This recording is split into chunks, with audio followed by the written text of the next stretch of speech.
دین ہے اسلام کہ جو سیدھا ہے، درست ہے، صحیح ہے، مضبوط ہے، اپنے پیروں پہ کھڑا ہے.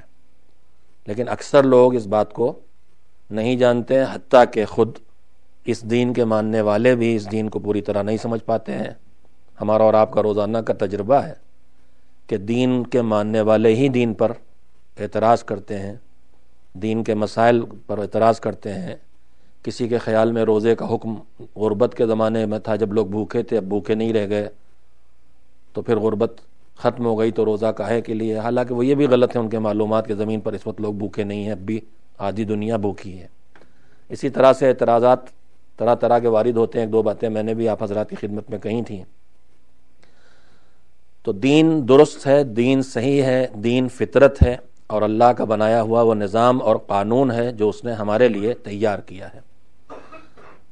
کل میں نے جو گفتگو کی آپ حضرات کے سامنے، جہاں سے شروع کیا اور جہاں ختم کیا، وہیں سے آج سلسلے کو آگے بڑھانا ہے.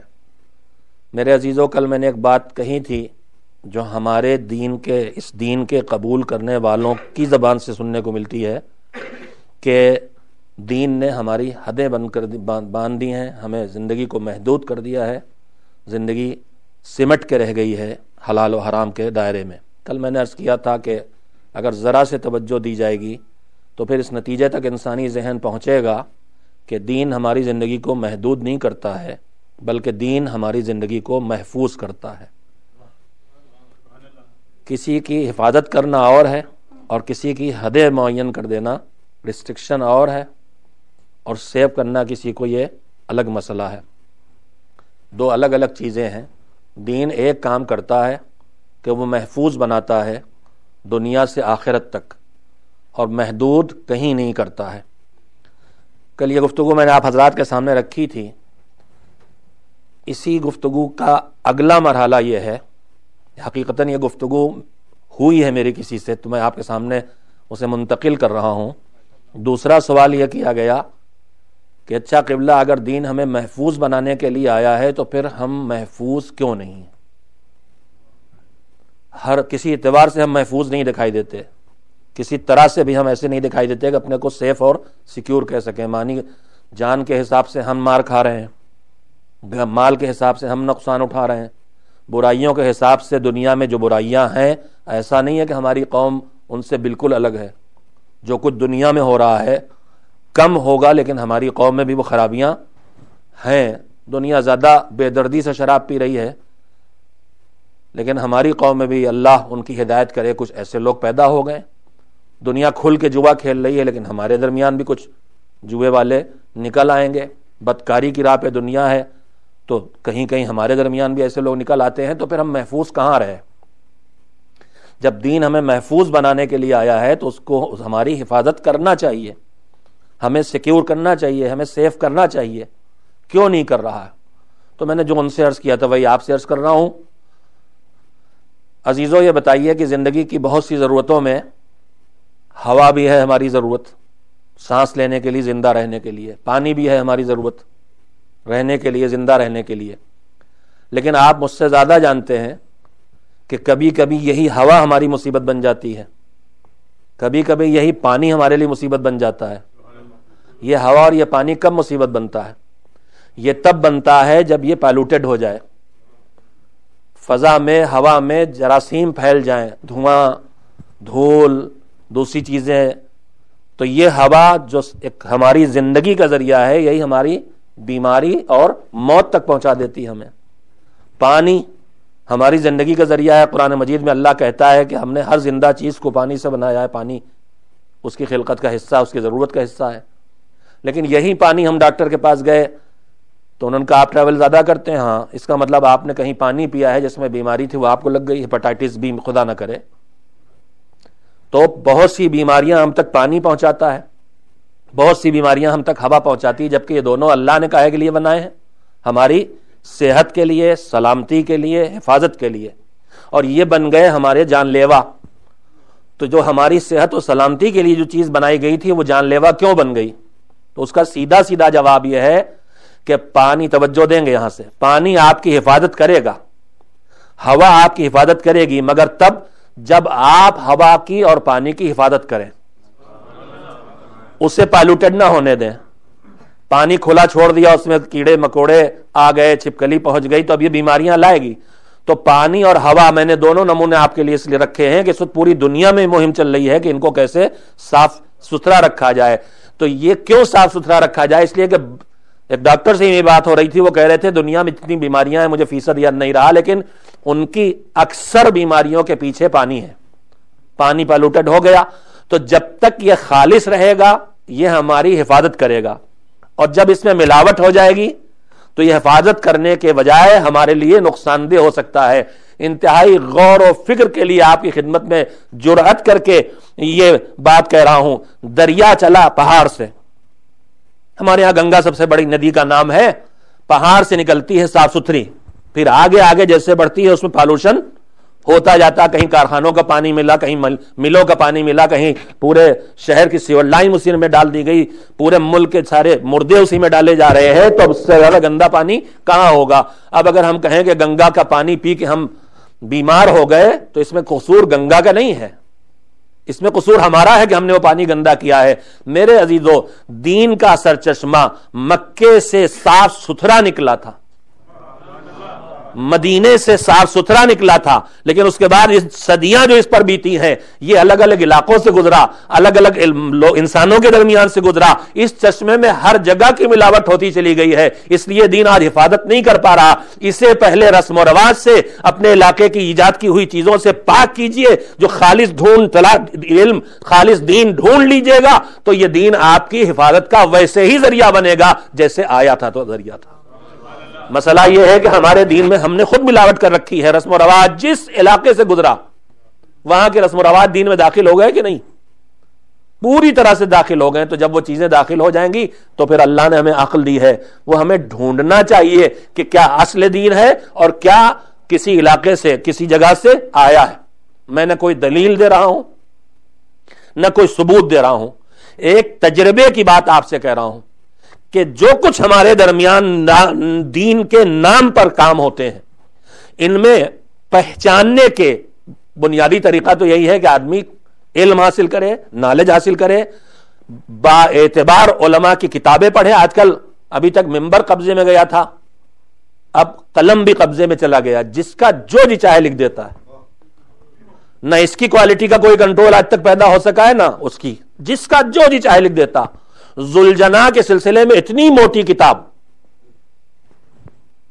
میں نے اپنی آنکھوں سے دیکھی ہے, میں ایک صفحہ بھی لکھنا چاہوں تو نہیں لکھ پاؤں گا, اس لیے کہ جب مجھے تاریخ سے, سیرت سے کچھ ملے گا نہیں, بس ٹھیک ہے زیادہ سے زیادہ وہ پیغمبر کے سواریوں میں سے ایک سواری ہے, تو اب اس پر اتنی موٹی کتاب لکھی جائے گی تو کیا لکھا جائے گا؟ حقائق تو اس میں ہوں گے نہیں. پھر آدمی اپنے تصورات کے سہارے جناب حضرت علی اصغر علیہ السلام پہ موٹی موٹی کتابیں, جس کی کل زندگی 6 مہینے کی ہے اور جو پوری سفر میں گزر گئی, مدینے میں پیدا ہوئے اور اسی کے بعد سفر شروع ہو گیا اور 6 مہینے کے تھے, شہید ہو گئے. اب ان کے بارے میں موٹی موٹی کتابیں اگر لکھی جائیں گی تو حقائق کہاں سے لائے جائیں گے؟ تو میرے عزیزو, یہ جو علاقے کی چیز ہے اس دین میں یا اصلی دین ہے, اس کی اصل پہچان تو ہوگی جب آپ معتبر علماء کی کتابیں پڑھیں گے, اور اس میں بھی کفر کے فتوے اس پر نہیں لگائیں گے. جب وہ جو آپ کے علاقے میں ہوتا ہے اس کے خلاف اگر کچھ لکھ دیا انہوں نے, تو یہ نہیں کہ اس پہ کفر کے فتوے لگا دیں, یا کم سے کم وہابیت کے. آج کل سب سے آسان کام ہے, پہلے نمبر پہ کہا جاتا ہے وہابی ہے, اور ذرا اور ضرورت نہیں کام چلا تو کافر ہے. ایک پہچان میں صرف تجربے کی بنیاد پہ کہہ رہا ہوں کہ اصلی دین ہے کہ رسمی دین ہے. ہمارے ماموں خطیب اعظم مولانا سید غلام عسکری آل اللہ مقامہ, جن کا میں نام لیتا رہتا ہوں, اور جو کچھ میں کہتا ہوں کہ میرے پاس دین و دنیا جو کچھ بھی ہے وہ ان کے کرم, ان کی محبت اور ان کی تربیت کا نتیجہ ہے. نہ وہ مجھے دین کی تعلیم کے لیے لائے ہوتے, نہ اچھے اساتذہ تک پہنچایا ہوتا, نہ خود تربیت کی ہوتی, نہ آج میں اس ممبر پر آنے کے لائق ہوتے. ہم بھی کسی کارخانے میں کہیں کھڑے ہوئے کچھ موٹر سائیکل کچھ بنوا رہے ہوتے. میرے عزیزوں, ایک سلیقہ ہے, صرف میں بار بار کہہ رہا ہوں دلیل نہیں ہے, جو چیز اصل دین ہے وہ آپ افریقہ میں جائیے گا تو وہاں بھی وہی ہوگا, ویسے کیا جا رہا ہوگا. وہ آپ امریکہ میں آئیے گا وہ کام ویسے ہی ہو رہا ہوگا. آپ انڈیا پاکستان جائیے گا وہاں بھی وہی کام ویسے ہو رہا ہوگا.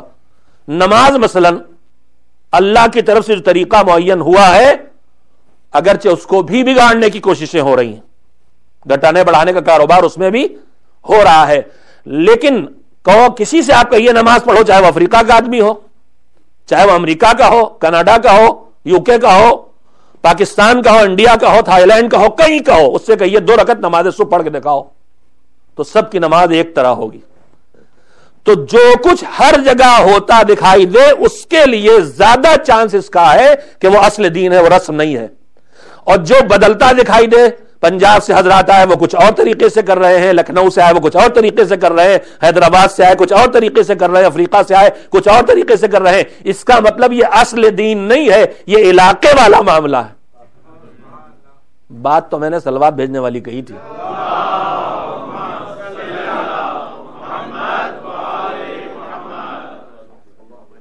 اطیعوا اللہ و اطیعوا الرسول و اولی الامر منکم کا حکم ضرور آیا ہے، مگر اللہ رسول کے بعد جو صاحبان امر ہے ان کی اطاعت کی جائے، یہ حکم ہے۔ یہ تھوڑی تمہاری مجلس پڑھے اس کی بھی اطاعت کرو، جب کہے تبھی صلوات بھیجو، ایسی کوئی پابندی نہیں ہے۔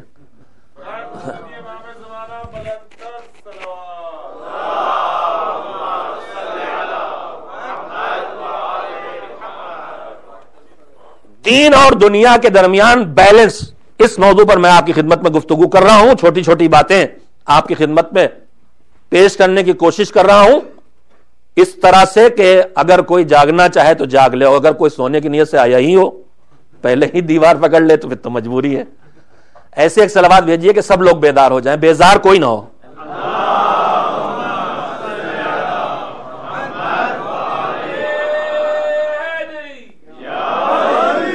کیسے بیلنس ہم کریں دنیا اور دین کے درمیان، بیلنس کا معاملہ یہ موضوع ہے اصل۔ میرے عزیزوں میں پہلے ایک بات اور کہنا چاہتا ہوں،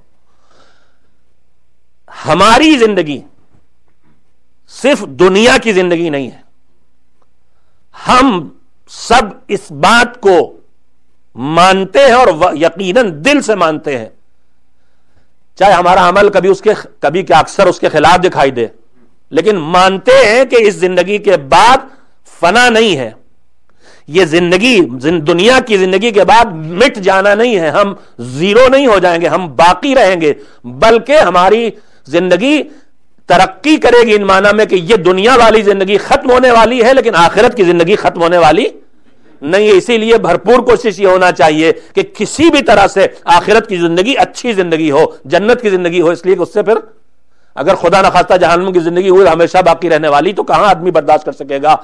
تو میرے عزیزو، ایک ہے دنیا کی زندگی اور ایک ہے آخرت کی زندگی۔ دین صرف آخرت کے لیے نہیں آیا، دین دنیا کو ایسے سجانے کے لیے آیا ہے کہ ساری دنیا آخرت کے پانے کا ذریعہ بن جائے۔ دین تصور جو ہے کہ دنیا کی زندگی سے دین کو الگ کر دیا گیا، دین کا سیاست سے کیا مطلب، دین کا تجارت سے کیا مطلب، دین کا بزنس سے کیا مطلب، نہیں، ہماری پوری زندگی پروردگار عالم نے کیا کہا، وما خلقت الجن والانس الا لیعبدون، ہم نے انسانوں اور جنوں کو صرف عبادت کے لیے پیدا کیا۔ اگر اس کا تصور اس سے سمجھا جائے کہ یعنی نماز پڑھنے کے لیے، یعنی روزہ رکھنے کے لیے، یعنی حج کرنے کے لیے، تو ایک بات مجھے بتائیے، 24 گھنٹے میں کتنا وقت ہم ان کاموں میں لگا سکتے ہیں؟ اگر لگائیں بھی، پوری طاقت بھی خرچ کر ڈالیں، پوری طاقت خرچ کر ڈالیں یہی سب کرنے میں، تب بھی 4-6 گھنٹے 8 گھنٹے سوئیں گے کہ نہیں سوئیں گے؟ تب بھی ہم کھانا کھانے چائے پینے بیٹھیں گے نہیں بیٹھیں گے؟ تھکیں گے تو کہیں تھوڑی سی اپنی تھکن دور کرنے کے لیے کہیں بیٹھ کے ٹی وی دیکھنا یا کہیں جانا، گھومنے پھرنے جانا چاہیں گے نہیں جانا چاہیں؟ اگر صرف اس میں لگا لیں تب بھی زندگی کا بڑا حصہ، اور اگر آپ پوری زندگی کا تجزیہ کر ڈالیں تو 8-10 گھنٹے 12 گھنٹے ہم سب کے لگ رہے ہیں اپنی روزی حاصل کرنے میں۔ اس کے بعد اب جو 10 گھنٹے لگنے کے بعد مان لیجیے 14 گھنٹے بچے یا 12 گھنٹے، آدھی زندگی تو سڑک پہ بسر ہو رہی ہے ہماری۔ اس کے بعد جو وقت بچا اسی میں کھانا پینا بھی ہے، اسی میں آرام بھی ہے، اسی میں بچوں سے بھی تعلقات، بچوں سے ملاقات بھی ہے۔ مجھے یہاں کا حال تو نہیں معلوم، میں جب آج سے 30 سال پہلے کالج میں پڑھ رہا تھا مدرسے کے ساتھ ساتھ، تو ہمارے ایک استاد تھے اردو کے، انہوں نے کہا کہ اب تو حالات ایسے ہو گئے ہیں کہ صبح والد صاحب اٹھتے ہیں اس وقت تک بچے سو رہے ہوتے ہیں، اور اس کے بعد شام کو جب واپس آتے ہیں تو پھر بچے سو چکے ہوتے ہیں۔ ملاقات خالی سنڈے کو ہوتی ہے، کل اس کا نتیجہ یہ ہوتا ہے کہ اب جو پاپا سے ملاقات سنڈے کو ہوتی ہے تو بچے کہتے ہیں سنڈے والے پاپا آ گئے، اس لیے کہ باقی دنوں میں ملاقات ہی نہیں ہوئی. ایک صلوات بھیجے محمد و آل محمد. ہماری زندگی کے دو حصے، ایک دنیا کی زندگی اور ایک آخرت کی زندگی، اور ہمیں اس کا یقین ہے. اللہ نے جو کہا ہے کہ ہم نے تمہیں اپنی عبادت کے لیے بنایا ہے، اگر اس سے مراد نماز، روزہ، زکوٰۃ، کار خیر، تلاوت، دعا بس یہی ہو، باقی چیزیں نہ ہو، تو ہمیں روزی بھی کمانا ہے، ہمیں راحت کے لیے، آرام کے لیے بھی وقت چاہیے، سونے کے لیے بھی چاہیے، تعلقات کے لیے بھی چاہیے. تو پھر یہ بتائیے میرے عزیزو، مشین کون سی اچھی ہوتی ہے؟ کار چلنے کے لیے بنائی گئی ہے تو جو 24 گھنٹے چل سکے وہ اچھی کہلائے گی، یا نہیں ہمارے ہاں کی طرح پرانے زمانے میں تھوڑا کہ 4-6 گھنٹے چلا لیا تو اب کھڑی کر دیے کنارے، اب انجن صاحب بہت گرم ہو گئے، جب ٹھنڈے ہوں گے تب آگے چلائیے گا. ہماری ایمبیسڈر کار ایسی تھی. تو مشین کون سی اچھی کہلاتی ہے ترقی یافتہ دور میں؟ یہ مثالیں بھی سمجھ میں آپ کے نہیں آئیں گی. ہمارے ہاں جنریٹر چلتے ہیں، لائٹ چلی جاتی بہت غائب ہوتی، آخر میں جنریٹر کو بند کرنا پڑتا کہ بھائی یہ بہت گرم ہو گیا، اب اسے ٹھنڈا ہونے دو. تو وہ مشین جو اپنا کام کرنے کے لیے، کام کے لائق بننے کے لیے وقت لے، وہ اچھی نہیں کہلائے گی. اور جو زیادہ وقت کام کے لائق، توجہ دے بات قیمتی کہہ رہا ہوں، کام کے لائق بننے کے لیے زیادہ وقت دے اور کام کم کرے، تو کہیں گے لوگ یہ مشین اچھی نہیں ہے. تو میرے مالک تو نے ہماری مشین اگر عبادت کے لیے بنائی ہے تو کام کرنے کے، عبادت کرنے لائق ہونے کے لیے زیادہ وقت ہمیں چاہیے، عبادت کے لائق کم وقت میں ہوتا ہمارے پاس. ہمیں سونا بھی ہے، ہمیں کھانا بھی ہے، ہمیں کمانا بھی ہے. تو شاید ادھر سے یہ جواب ملے گا کہ تجھے یہ سمجھنا چاہیے کہ عبادت سے مراد خالی نماز روزہ انجام دے لینا نہیں ہے.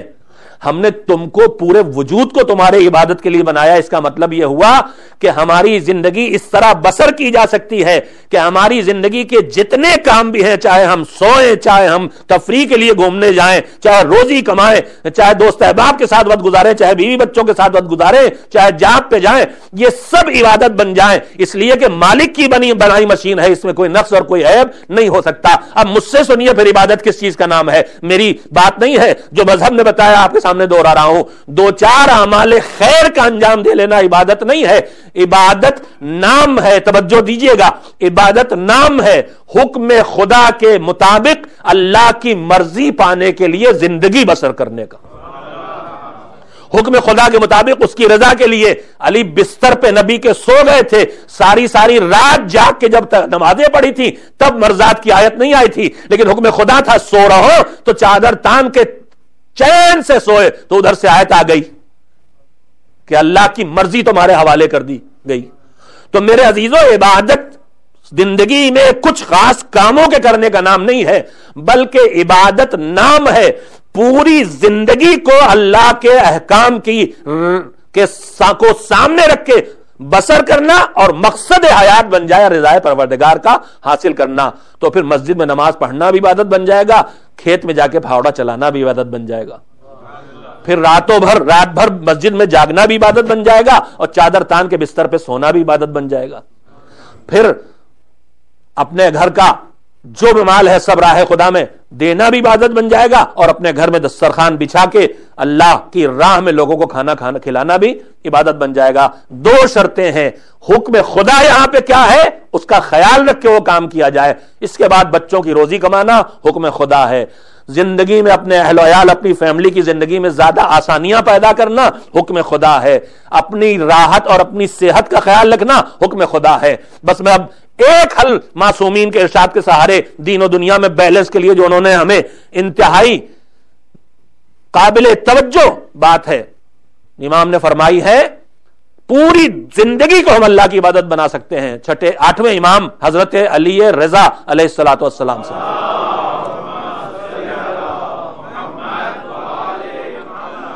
روایت ہے کہ امام نے فرمایا کہ اپنے وقت کو 4 حصوں میں تقسیم کرو. روایت آگے سنانے سے پہلے ایک جملہ کہہ دوں. جب میں نے پہلی مرتبہ یہ روایت پڑھی کسی جگہ تو بعد میں ایک مومن آئے، مولانا کہنے لگا 6 گھنٹے بانٹنے کے لیے آپ کہہ رہے ہیں. تو میں نے کہا نہیں بھائی، 4 حصوں میں تقسیم کرو. کہ یہ مطلب نہیں ہے کہ 6 گھنٹے اس کے، 6 گھنٹے اس کے، 6 اس کے، 6 اس کے. یہ کام ہمارا اپنا ہے، لیکن 4 بنیادی کام ہیں جن کو انجام دینے کے لیے ہمیں اپنی زندگی میں وقت نکالنا ہے، اور اسی سے حیات میں بیلنس پیدا ہو جائے گا. امام نے فرمایا کہ اپنے وقت کو تمہاری کچھ ضرورتیں ہیں، تم مخلوق ہو، تم بندہ ہو، تم خود سے نہیں پیدا ہوئے ہو، تمہیں کسی نے پیدا کیا ہے، اور جس نے پیدا کیا ہے وہی تمہاری زندگی کو چلا بھی رہا ہے، اور ان ساری ضرورتوں کو بھی وہی فراہم کر رہا ہے جس نے تمہیں پیدا کیا ہے۔ ایک سیکنڈ نہ لگے زمین تباہ ہو جائے تو صرف ہماری زندگی کو نہیں چلا رہا، اس پوری کائنات کو وہ چلا رہا ہے، اس کا ایک حصہ ہم بھی ہیں، سیدھے ہم اس کی مخلوق بھی ہیں اور اس کی مخلوقات کے قدم قدم پہ محتاج ہیں ہم۔ پانی اس کی مخلوق، اس کے ہمیں ضرورت، ہوا اس کی مخلوق، ہمیں اس کی ضرورت، کھانا اس کی مخلوق، ہمیں اس کی ضرورت، لباس اس کی مخلوق، ہمیں اس کی ضرورت، سورج اس کی مخلوق، ہم ضرورتیں ہی ضرورتیں ہیں جو سب اس کی مخلوقات سے جڑی ہوئی اور سب اس نے فراہم کی ہیں۔ تو تم آزاد نہیں پیدا کیے گئے، تم ہو بندے، تمہیں مستقل ضرورت ہے۔ اسی کا سلیقہ تو سکھایا گیا، اہدنا الصراط المستقیم دن میں کتنی مرتبہ کہنا پڑتا ہے؟ کوئی دعا اتنی بار نہیں کروائی گئی ہم سے۔ 5 نمازیں پڑھیں گے واجب کم سے کم، تو پہلی 2 رکعتوں میں ہر حال میں سورہ حمد تو پڑھنا ہی پڑے گا، تو 10 بار کم سے کم ایک دعا ہم کرتے ہیں میری نگاہ میں، اور کوئی دعا ایسے مجھے ڈھونڈے نہیں ملتی جو اتنی مرتبہ روزانہ واجب ہو گئی ہو کرنا۔ صراط مستقیم پہ باقی رکھ، صراط مستقیم عطا فرما، جہاں سیدھا راستہ مل گیا وہاں باقی رکھ، اور جہاں نہیں پہنچ پائے وہاں پر پہنچا دے۔ تو پوری زندگی کا سارا وقت تقسیم کرنا ہے۔ پہلی قسم، اللہ تم بندے ہو، وہ تمہارا مالک ہے، اپنے رب سے رابطے کے لیے، رشتے کے لیے، اس سے بے تعلق ہو کے نہیں جی سکتے۔ روایت کہتی ہے پیغمبر اکرم کا درجہ ہم سب کے سامنے ہے، اللہ نے جتنی مخلوق پیدا کی اس میں سب سے صاحب عظمت سرور کائنات حضرت محمد مصطفیٰ صلی اللہ علیہ وسلم کا نور ہے، جس نور کے ٹکڑے امامت اور اہل بیت کی شکل میں سامنے آئے ہیں۔ اول خلقت ہے اللہ کی، سب سے صاحب مرتبہ، سب سے عظمت والے، اللہ نے ان کو سب سے پہلے پیدا کیا ہے، لیکن سب سے السلام علیکم، تشریف لائیں، ایک صلوات بھیجے محمد علیہ۔ نہیں علماء کرام تشریف لائیں، اور ایک نہیں ماشاءاللہ سے پرزور صلوات بھیجے محمد علیکم السلام ورحمۃ اللہ، علیکم السلام ورحمۃ اللہ۔ ہم کسی لمحے بھی مستقل اپنے وجود کو ایک لمحے کے لیے مستقل نہیں قرار دے سکتے۔ پیغمبر مدینے میں کہیں تشریف لے جا رہے ہیں، ایک مرتبہ سر آسمان کی طرف اٹھایا اور آواز اور دعا کی، اللہم لا تکلنی الی نفسی طرفۃ عین ابدا، پروردگار یہ پلک جھپکنے میں جتنا وقت لگتا ہے اتنے سے وقت کے لیے بھی مجھے میرے حال پہ مت چھوڑ دیجیے گا، اے میرے مالک اتنے سے وقت کے لیے بھی اگر تو نے مجھے میرے حال پہ چھوڑا تو میں تباہ ہوا۔ سیکنڈ سے بھی بہت چھوٹا ہے پلک جھپکنے کا، ایک سیکنڈ میں نہ جانے کتنی مرتبہ پلکیں جھپک جاتی ہیں، اتنے سے عرصے کے لیے بھی اگر اللہ نے چھوڑی، کون کہہ رہا ہے؟ جو افضل کائنات ہے، اللہ کی مخلوق میں اس سے اونچا کوئی نہیں۔ جب وہ اس حد تک محتاج اپنے پروردگار کا، تو ہم کتنے محتاج ہیں؟ تو محتاج ہیں تو اس محتاجگی کا اعلان بھی کرنا، اظہار بھی کرنا اور اس کو راضی بھی رکھنا۔ لہذا ایک وقت کا حصہ ہونا چاہیے اپنے اور مالک کے درمیان کے رشتے کو بنائے رکھنے کے لیے، اور اس کا نام ہے عبادت۔ اس کے بعد ہم سب محتاج ہیں، اللہ نے ہمیں اس طرح سے پیدا کیا کہ ہمیں کھانا چاہیے، مکان چاہیے، زندگی کی نہ جانے کتنی ضرورتیں ہیں، روزی کا حصول ہماری زندگی کی ایک ضرورت ہے۔ امام نے فرمایا کہ دوسرا وقت تمہیں رکھنا چاہیے اپنی روزی کے حاصل کرنے کے لیے۔ یہ 2 باتیں ہو گئی، اللہ سے رابطے کے لیے ایک، اور اپنی روزی کے حصول کے لیے، جسے ذرا گاڑی اردو میں معیشت کہتے ہیں، روزی روٹی کمانے کے لیے بھی ایک وقت تمہیں نکالنا ہوگا، چاہے جاب کرو، چاہے کھیتی کرو، چاہے کاروبار کرو، کچھ تو کرنا ہی پڑے گا اپنی روزی حاصل کرنے کے لیے، اپنی معیشت کا انتظام کرنے کے لیے۔ 2 چیزیں ہو گئیں۔ اس کے بعد انسان کو اللہ نے اکیلا رہنے کے لیے نہیں بنایا، کسی جگہ اکیلے نہیں رہ سکتا۔ ہمارے دادا آدم جب اکیلے پیدا کیے گئے تھے تو جو پہلی فرمائش انہوں نے کی تھی وہ کیا کی تھی؟ کہ میرے مالک اکیلا پن بہت ہے، کوئی ساتھی پیدا کر دے، تبھی تو جناب ہوا خلقت ہوئی۔ اور آج بھی اگر آپ غور کریں تو جو جیل میں سزا ملتی ہے کسی جرم کی، تو ایک قید ہوتی ہے صرف سادی، ایک ہوتی ہے قید با مشقت، یعنی یہ قید میں بھی رہیں گے، جیل میں بھی رہیں گے، اور ان سے محنت کے کام بھی لیے جائیں گے۔ تو چلیے وہ تو سمجھ میں آتا ہے کہ محنت کے کام لیے جائیں گے، چکی ان سے چلوائی جائے گی، پھاوڑا ان سے چلوایا جائے گا، وہ سمجھ آتا ہے۔ لیکن ایک سزا اور ہوتی ہے، قید تنہائی۔ اکیلے قیدی رہیں گے. یعنی اکیلا پن خود ایک بڑی مصیبت ہے انسان کے لیے, لوگ پاگل ہو جاتے ہیں.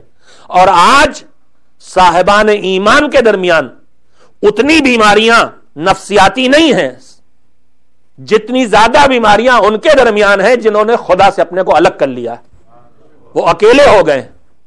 اس دنیا میں آپ دیکھیں جو بے دین دنیا ہے, چاہے اپنے کو زبان سے کچھ کوئی مذہب اپنا بتا رہے ہو, لیکن حقیقتاً وہ دین سے دور ہو گئے تو اکیلے ہو گئے. اور اکیلے پن کا نتیجہ ہے کہ خودکشیاں ان کے ہاں زیادہ ہیں, دیوانگی کے کام وہی کرتے ہیں. ہمارے اسکولوں میں آج تک کوئی بچہ بندوق لے کے فائرنگ کرنے نہیں آیا یہاں کے علاوہ. خودکشی کرنے کی ریشیو آپ دیکھیں گے تو کتنا زیادہ جنسیات کے بیمار سائیکٹرسٹ اور سائیکالوجسٹ کے پاس جانے والوں کی تعداد سب سے بڑی. اس کی ایک وجہ ہے کہ یہ اکیلے ہیں, انہوں نے سب رشتے توڑ دیے ہیں. جانوروں سے رشتہ جوڑا ہے اکیلے پن کو دور کرنے کے لیے, اور جانور انسان کی جگہ لے نہیں سکتا ہے, اور یہ انسان کتنا ہی گر جائے وہ جانور ہو نہیں سکتا ہے. لہذا تو آپ غور کر لیں, اکیلا رہنے کے لیے انسان نہیں بنایا گیا, دوسروں کے درمیان رہنے کے لیے بنایا گیا. امام نے فرمایا کہ اپنی زندگی کا ایک وقت اس کام کے لیے بھی نکالو کہ تم اکیلے رہنے کے لیے نہیں بنائے گئے ہو, جن انسانوں کے درمیان رہنے کے لیے بنائے گئے ہو ان سے اپنے رشتے کو جوڑ کے رکھنے کے لیے وقت نکالو. خالی کاروبار میں نہ لگ جاؤ روزی کمانے پہ, خالی مسجد میں آ کے نماز پڑھنے پہ اکتفا نہ کر لو. تیسرا کام تمہیں کرنا ہے, کبھی تمہیں کسی کے یہاں ملنے جانا ہے, کبھی کسی کو تمہارے یہاں آنا ہے. اس کو اردو میں کہتے ہیں معاشرت. بعد میں آپ سے انگریزی پوچھ لوں گا, جب یہاں حدیث پڑھتا ہوں جہاں کہتا ہوں بعد میں پوچھ لوں گا اور پھر بھول جاتا ہوں. عبادت, معیشت, روزی روٹی, معاشرت. فی الحال کوئی بتا ہی دے, ابھی یہیں بتا دے معاشرت کے لیے کیا کہیں. سوشل لائف کہہ لیں اس کے لیے, سوشیالوجی تو نہیں چلے گی. سوشل لائف کے لیے یعنی اکیلے رہنے کے لیے نہیں بنائے گئے ہیں. تو کبھی سسرال بھی جانا ہے, ساری خدائی ایک طرف, ان کو تو راضی رکھنا ہی رکھنا ہے. کبھی پڑوسی کا بھی خیال رکھنا, چاہے وہ کوئی ہو. پڑوس کے حقوق میں آپ اگر دین پہ غور کریں گے تو پڑوسی کے حقوق میں دین کو کہیں دخل اندازی نہیں دی گئی ہے. وہ پڑوسی ہے تو اس کے حق ہے تمہارے اوپر, وہ کسی بھی دین کا ہو. اور کاش اگر خالی ہم اسی ایک حکم خدا پہ عمل کرنے لگے کہ اپنے پڑوسیوں کے ساتھ اچھے ہونے لگے تو نہ جانے کتنے لوگوں تک اسلام کی سچائی پہنچ جائے, اور کتنے ہو جو اس کو قبول کر لیں. لیکن ہم تو فوراً ان کے رخ اختیار کر لیتے ہیں کہ زندگیاں گزر جاتی ہیں ایک دوسرے کا خالی دور سے ہائے بائے کرنے کے علاوہ کچھ نہیں. علامہ ذیشان حیدر جوادی اللہ مقامہ فرماتے تھے کہ یہاں تو مجھے تین ہی چیزیں دیکھنے کو ملتی ہیں. اپنے جو جوان نسل ہے, آئے تو ہائے, بیٹھے تو وائے. اب یہ وائے عربی والی ہے یا وائے انگلش والی ہے مجھے نہیں پتا, اور اس کا جانے لگے تو بائے, ہائے وائے بائے, اسی میں پوری زندگی ہے. ایک صلوات بھیجے محمد والے محمد.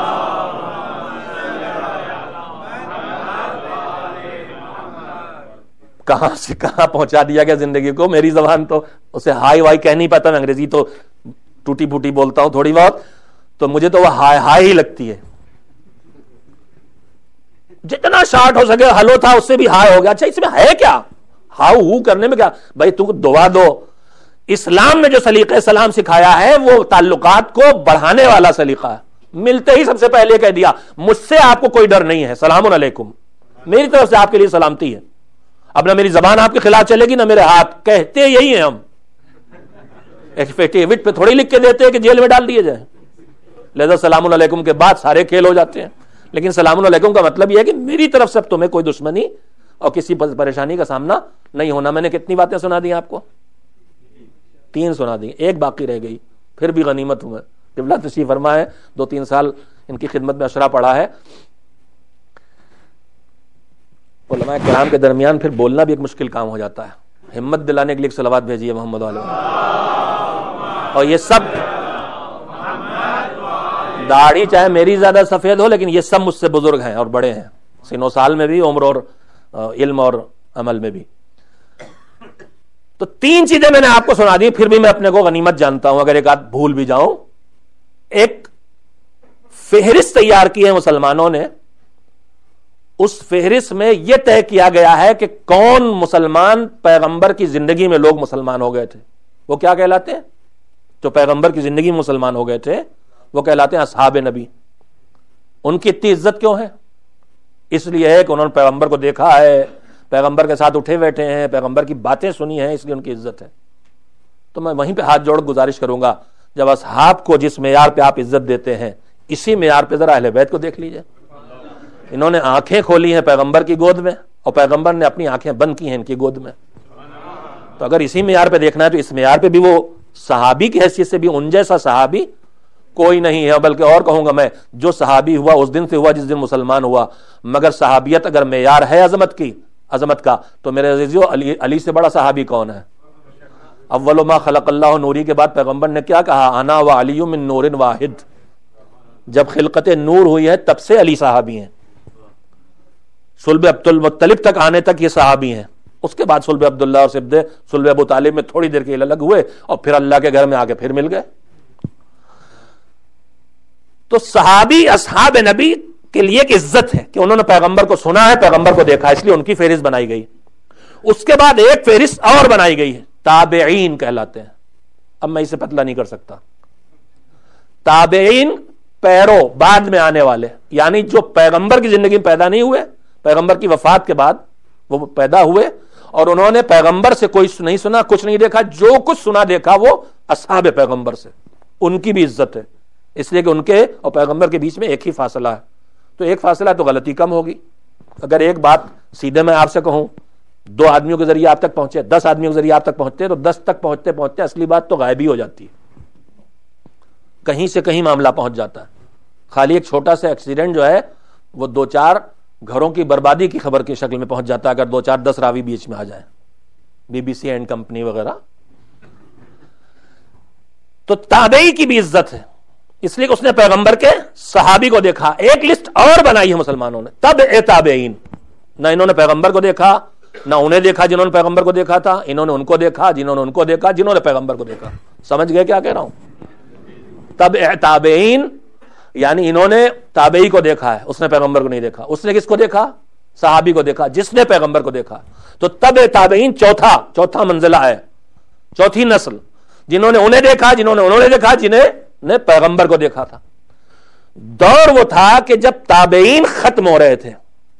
اب صحابی تو سب ختم ہو چکے تھے، تابعین بھی ختم ہو رہے تھے. ایک آدھ بچے کھچے تھے کچھ. تو کوئی ایک تابعی مدینے سے مکے سے کہیں سے نکل کے مصر گئے تو پورے مصر میں شہرت ہو گئی کہ پیغمبر کا صحابیوں کا فہرست ختم ہو گئی، تابعین بھی ختم ہو گئے. آخری بڑے میاں بچے ہیں تابعی، چلو ان سے حدیث پیغمبر سنی جائے. تو مجمع لگ گیا ان کے پاس. کا کوئی حدیث سنا دیے، کا بڑھاپا آ گیا، کچھ یاد نہیں رہ گیا. ایک حدیث یاد ہے، کا وہی سنا دیے. کہنے لگے حضور نے فرمایا ہے، فلاں صحابی نے روایت کی کہ حضور نے فرمایا ہے کہ جو آدمی 2 کام کرے گا اس پر جنت واجب ہو جائے گی. اچھا، واجب کی 2 قسمیں ہیں، ایک نماز روزہ واجب اور ایک جنت واجب. نماز روزہ واجب والی روایتیں ہم کو یاد نہیں رہ جاتی اور جنت واجب والی ساری روایتیں ہم کو یاد رہتی. وہ بھی شاید مزاج شناس تھے. انہوں نے کہا پیغمبر نے مجھ سے فلاں صحابی نے بتایا کہ پیغمبر نے فرمایا کہ جو 2 کام کر لے اس پر جنت واجب ہو جاتی. سارے کاغذ قلم تیار ہو گئے لکھنے کے لیے. آگے بولے، کہنے لگے اس میں سے ایک کام میں بھول گیا. لوگوں نے چاہ چلو آدھی جنت گئی آدھی تو بچی ہے، وہی لے لے. کہنے لگا اور دوسرا کام وہ راوی بھول گیا جس نے مجھے بتایا تھا. تو میں 2 کے 2 نہیں 4 میں کے 3 سنا چکا ہوں. ایک صلوات بھیجیے، چوتھا بھی آپ کو سنا دو انشاءاللہ.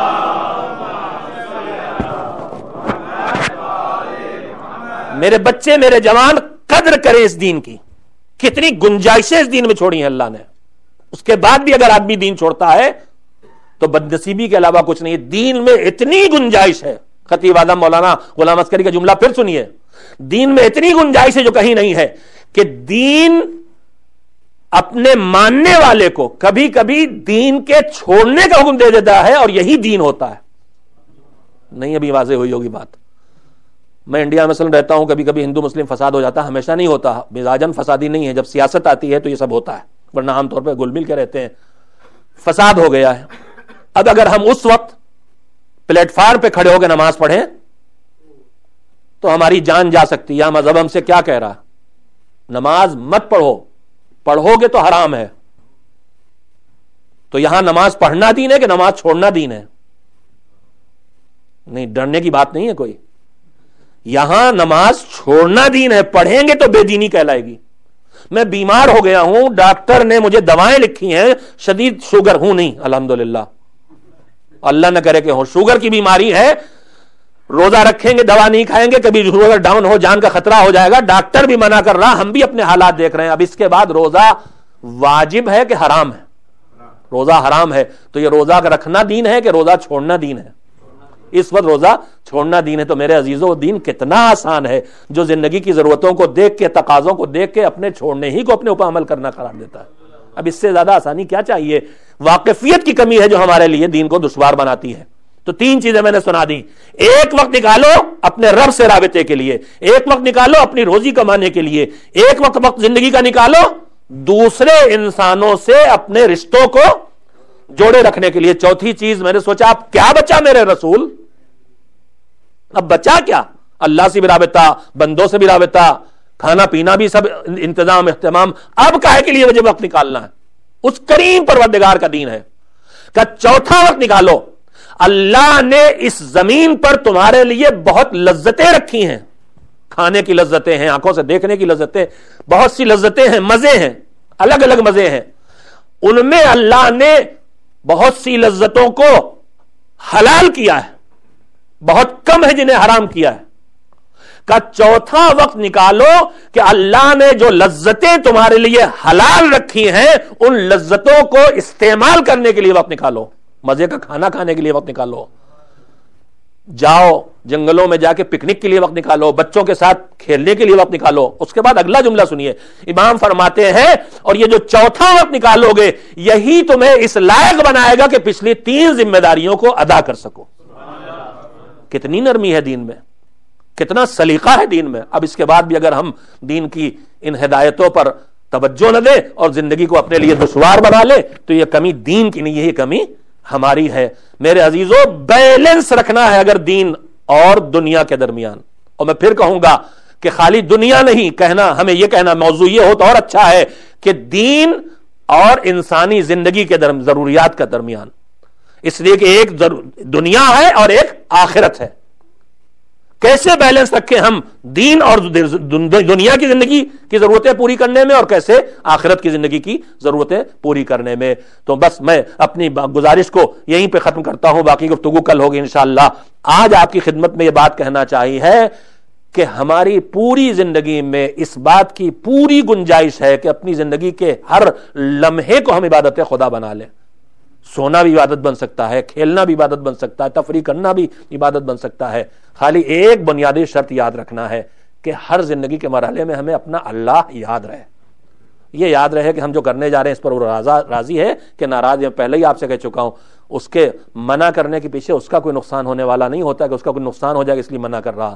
جس کام سے روکتا ہے اس میں ہمارا ہی نقصان ہوتا ہے، کسی کام کو ہم سے کرا رہا ہے تو اس میں ہمارا ہی فائدہ ہوتا ہے، نہ ہمارے کچھ کرنے سے اس کو کچھ ملنے والا ہے، نہ ہمارے کچھ نہ کرنے سے اس کا کچھ بچنے والا ہے۔ وہ کریم ہے، وہ نظام حیات اس نے ہمیں زندگی کا لائف اسٹائل پورا دیا ہے، ہم کو عنایت کیا ہے۔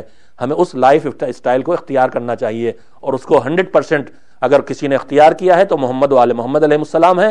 ہمیں ان کی زندگی کو اپنا نمونہ بنانا چاہیے، نہ کسی کرکٹر کو، نہ کسی گانے والے کو، نہ کسی ریسلر کو، نہ کسی سیاسی لیڈر کو۔ ہمارے پیش نظر کردار ہمیشہ پیغمبر خدا حضرت محمد مصطفیٰ صلی اللہ علیہ وآلہ وسلم۔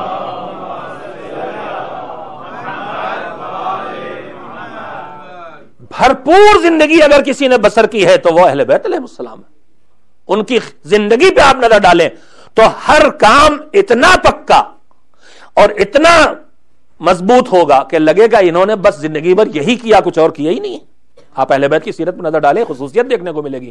علم پھیلانے کی بات ہے تو لگتا ساری زندگی علم پھیلایا ہوگا اور کچھ نہ کیا ہوگا۔ عبادت کی بات آتی ہے تو لگتا بس ساری زندگی نماز پڑھی ہوگی، روزے رکھے ہوں، تلاوت کی ہوگی اور کچھ نہ کیا ہوگا۔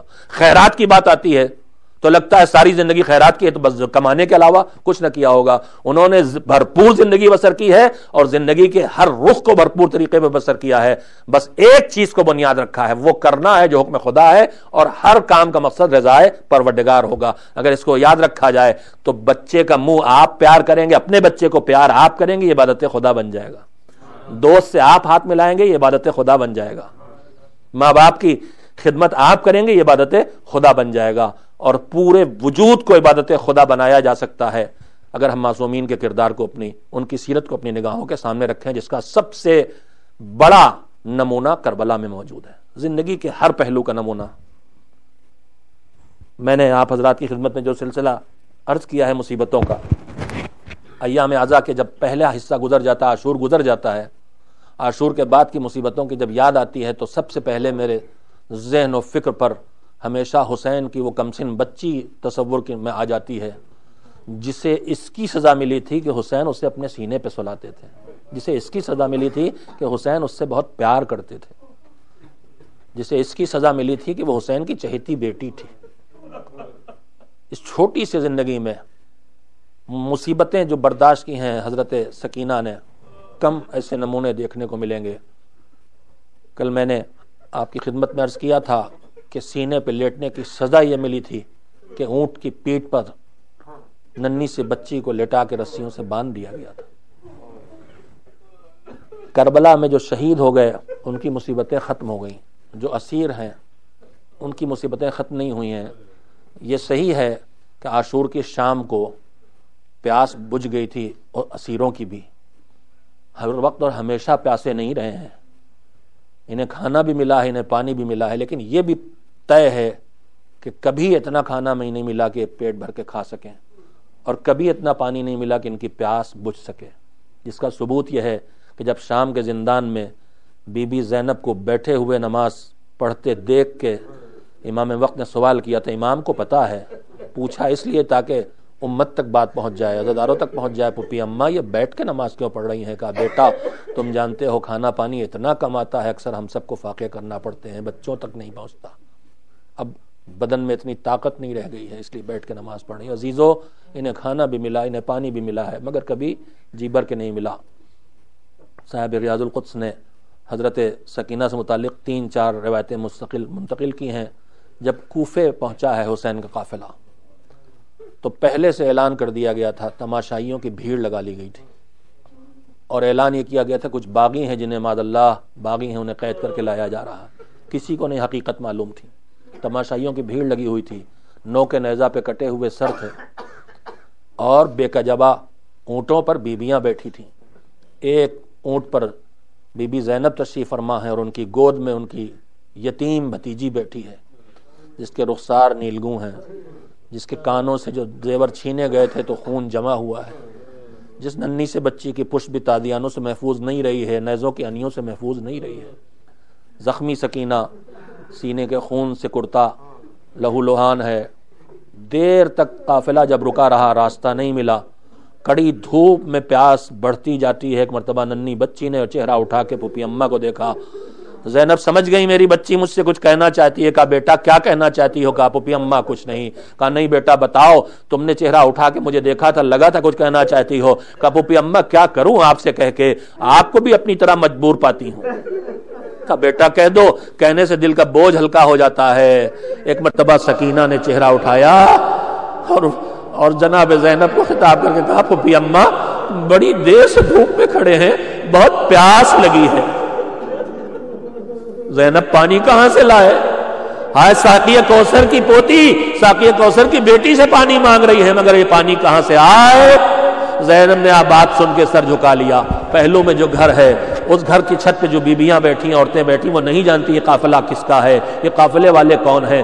چہروں کی شرافت دیکھ کے اندازہ ہو رہا ہے، یتیم کی کیفیت دیکھ کے اندازہ ہو رہا ہے۔ ان میں سے ایک عورت اٹھی، کہا بی بی تمہاری بچی پیاسی نہیں رہے گی، میں ابھی لا کے پانی پلاتی ہوں۔ جلدی سے گئی، جام آب لا کے زینب کبریٰ کے ہاتھوں میں دیا اور کہا لو اپنی بچی کو پانی پلا لو، اور جب یہ پانی پی لے تو اس سے کہنا میرے لیے 2 دعائیں کر دے۔ بس فاطمہ کی بیٹی نے آب پانی کے جام پر ہاتھ رکھ دیا۔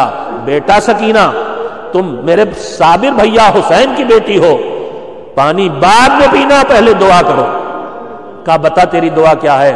کہا بی بی میں نے قیدی بہت دیکھے، میں نے اسیر بہت دیکھے، میں نے یتیم بہت دیکھے، مگر ایسے چہرے آج تک نہیں دیکھے۔ بی بی اس بچی سے کہو دعا کر دے، جیسی بلا تم پر آئی، جیسی مصیبت تم پہ آئی، جیسے تمہارا گھر لٹا ہے، ایسے ہم کبھی تباہ و برباد نہ ہو۔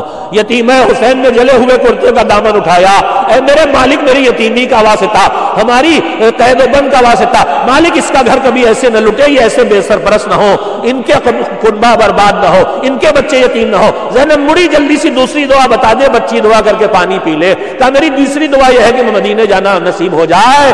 مدینے کا نام سن کے دل پہ چوٹ لگی، پلٹ کے پوچھا کس محلے میں جانا ہے مدینے کے؟ کہا کہاں جاؤں گی؟ سوائے محلے بنی ہاشم کے۔ اپنے محلے کا نام سن کے زینب اور بے چین ہوئی، کس گھر میں جائے گی؟ کہا بی بی فاطمہ کے گھر جانا ہے مجھے۔ کہا ان کا زمانہ ہوا انتقال ہو گیا؟ کہا ہاں مجھے پتا ہے، مگر وہاں میری شہزادی زینب و ام کلثوم تو ہے، وہاں میرا آقا حسین تو ہے۔